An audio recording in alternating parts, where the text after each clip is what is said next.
जय हिंद दोस्तों, आप सभी का स्वागत है आपके अपने यूट्यूब चैनल नौकरी तक पे। आशा आप अच्छे होंगे, स्वस्थ होंगे और जहाँ भी होंगे खुश होंगे। आज हम बात करने वाले फिर से एनसीईआरटी। एनसीईआरटी का ये क्लास 10वीं का बुक है, देख लीजिए। नीचे में लिंक होगा, आप ले लीजिएगा। लिंक भी नीचे में आपको लगा हुआ है। तो कम से कम आप अगर बीपीएससी तैयारी छोड़ दे गए या जो 10वीं के बच्चे हैं, तो आप इसको अवश्य बनाइए। भविष्य में भी काम आता है और आपको बीपीएससी टीचर बनने में तो काम आएगा ही। तो उसी में आपको हम क्लास 10वीं का जो ये सीरीज है मैंने लिखा है, क्लास 10वीं के एनसीईआरटी मैथ का ये ट्रिग्नोमेट्री का चैप्टर है, चैप्टर नंबर 9, अध्याय 9, ये न्याय चैप्टर 9 का हम एग्जाम्पल सॉल्व कर रहे हैं और ये एग्जाम्पल आपको मिल जाएगा page number 154। Page number NCERT book का 154 है।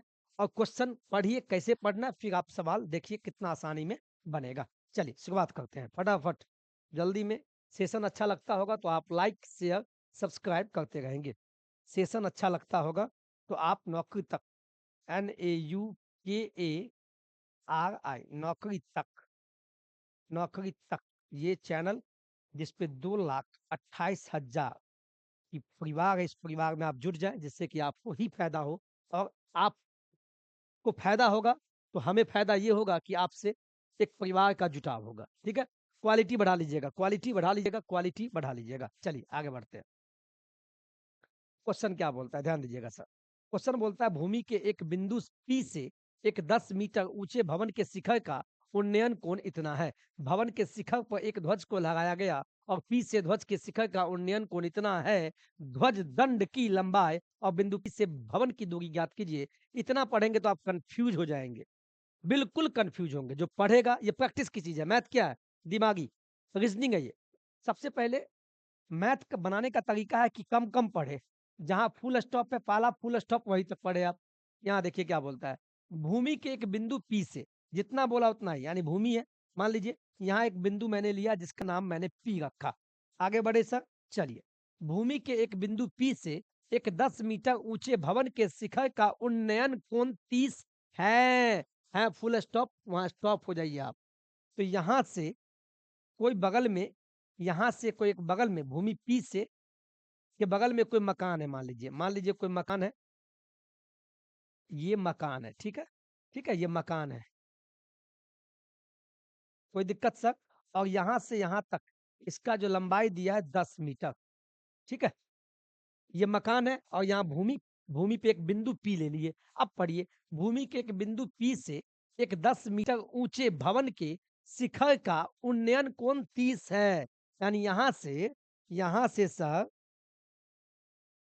यहाँ से इस भूमि को देखते हैं, यहाँ इस भूमि को जब देखते हैं यहाँ पे,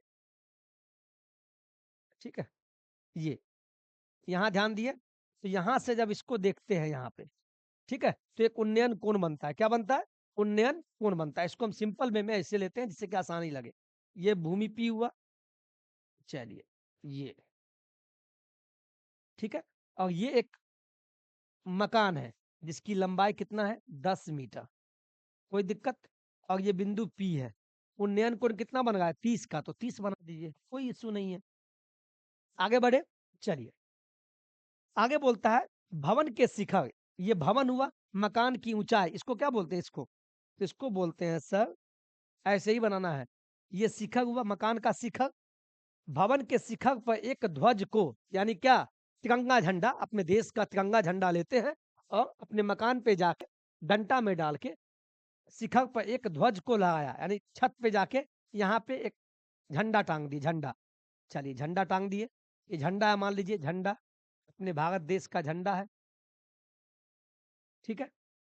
और पी से यही बिंदु पी से ध्वज के शिखर, यानी ये जो ध्वज है, तो ध्वज का लंबाई इतना हुआ, तो ध्वज के शिखर, तो ध्वज के शिखर, झंडा का शिखर ये हुआ, यहाँ से ध्वज के शिखर का उन्नयन कोण 45 डिग्री।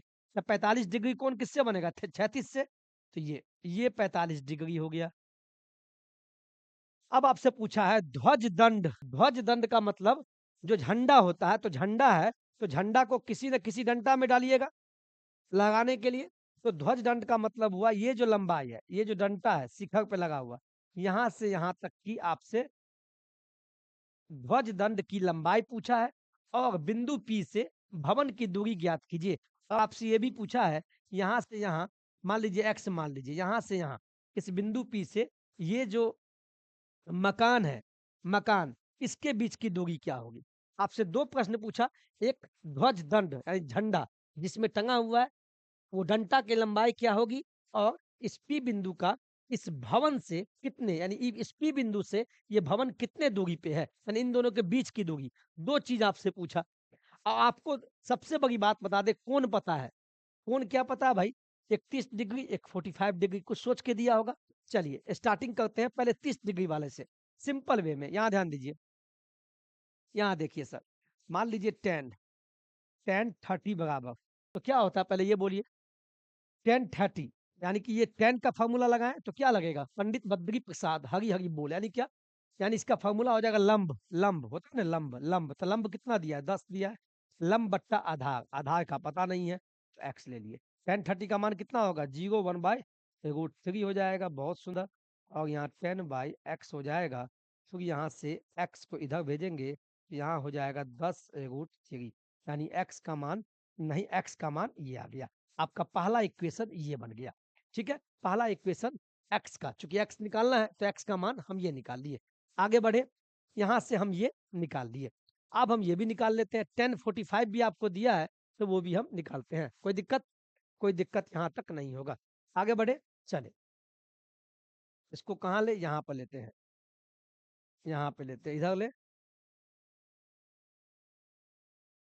चलिए, यहाँ ले लेते हैं। tan 45 दिखाई देगा? tan 45 बराबर क्या हो गया? तो क्या होता है tan के लिए फॉर्मूला लंब बट्टा आधार, लंब बट्टा आधार, लंब बट्टा आधार। तो 45 के सामने क्या है? यहाँ से यहाँ बना रहा है कोण, यानी इस पूरे का लंब ये पूरा होगा, यहाँ से लेके यहाँ तक। तो यहाँ तक क्या होगा? 10 ये प्लस h ये, तो 10 प्लस h, 10 प्लस h। और ये क्या हो गया? बेसमेंट ये है आधार, तो x ले लिए। और ये बताइए tan 45 का मान क्या होता है? 1 होता है। और 10 प्लस h ये हो गया, और ये x हो गया। फिर यहाँ x होगा तो x बराबर क्या आ गया? 10 प्लस h आ गया। कोई दिक्कत? चलिए, कोई दिक्कत नहीं है, ये सेकंड इक्वेशन हो गया। ये सेकंड इक्वेशन यहाँ तक लिखिए, फटाफट कीजिए, ठीक है? कोई दिक्कत नहीं है। अब यहाँ भी है x का मान ये, और यहाँ भी x का मान ये, तो दोनों बगल हम मान को बराबर कर सकते हैं। तो इसको हम नेक्स्ट स्लाइड ले, नेक्स्ट स्लाइड हम लेते हैं। चलिए ऊपर में ही कर लेते हैं, यहाँ ध्यान दीजिए। तो यहाँ तो 10√3 बराबर 10 प्लस h, ठीक है? तो h बराबर क्या हो जाएगा? तो h हो गया, h इधर है, इसको इधर भेजेंगे, तो h बराबर क्या हो जाएगा? 10√3 माइनस 10, ठीक है? कोई दिक्कत नहीं है। अब दोनों में से 10 कॉमन लेंगे तो यहाँ बढ़ जाएगा √3 माइनस 1, तो यहाँ हो जाएगा 10 √3 का मान आप ले लीजिए। √3 का मान कितना है? √3 का मान आपका आ जाएगा √3 माइनस √3 का मान कितना है? 1.732, अब -1 कर दीजिए। अब यहाँ देखिए, तो 10, अब इसको घटाइएगा, 1.732 -1 कीजिएगा। ये घटाने के बाद आपका जो इक्वेशन आ जाएगा, वो लास्ट में कट-कुट के आ जाएगा 7.32। क्या आ जाएगा? 7.32, क्या आ जाएगा? 7.32। कोई दिक्कत? बहुत आसान है, आप इसको पहले बनाइए, दिखाई देगा आपको। इसका स्क्रीनशॉट ले लीजिए, काम आ जाएगा आपको। बहुत आसान है, कुछ नहीं है, जैसा बोला वैसा ही मैंने किया। tan 30 बोला, 10 जब भी लेंगे, 10 का मतलब लंब बट्टा आधार, लंब बट्टा आधार। तो tan 30 के लिए क्या है? इतना है, इतना है, इतना के लिए लंब इतना है, 10 बट्टा आधार, ये 10 बट्टा x हो गया। यहाँ से x की वैल्यू निकालिए। फिर tan 40 इतना के लिए ये हो गया h, h। तो h के लिए क्या आ गया? h के लिए, हाँ, ठीक है?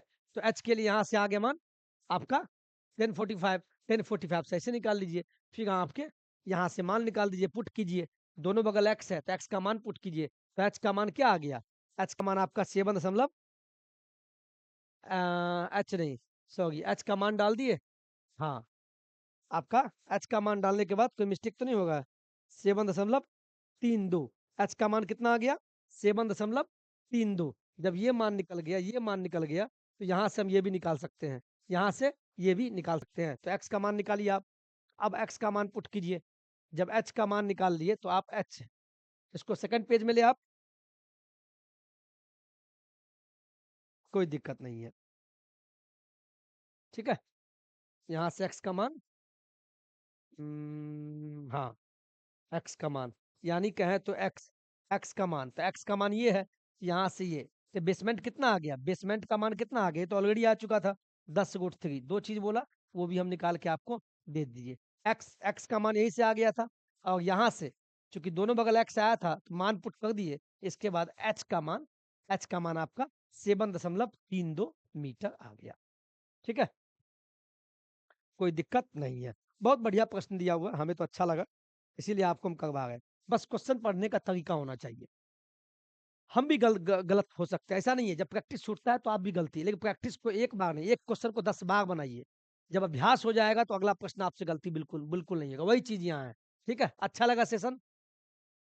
चलिए, अब हम नेक्स्ट प्रश्न आपको लेके आएँगे, क्वेश्चन नंबर 5वाँ, वो भी बहुत आसान है। 5वाँ, 6ठा और 7वाँ। इसके बाद आपका सारे जो एग्ज़ाम्पल है, वो ट्रिग्नोमेट्री का खत्म होगा। ये सारा वीडियो आज ही मिलेगा। ठीक है? चलिए, जय हिंद, जय भारत।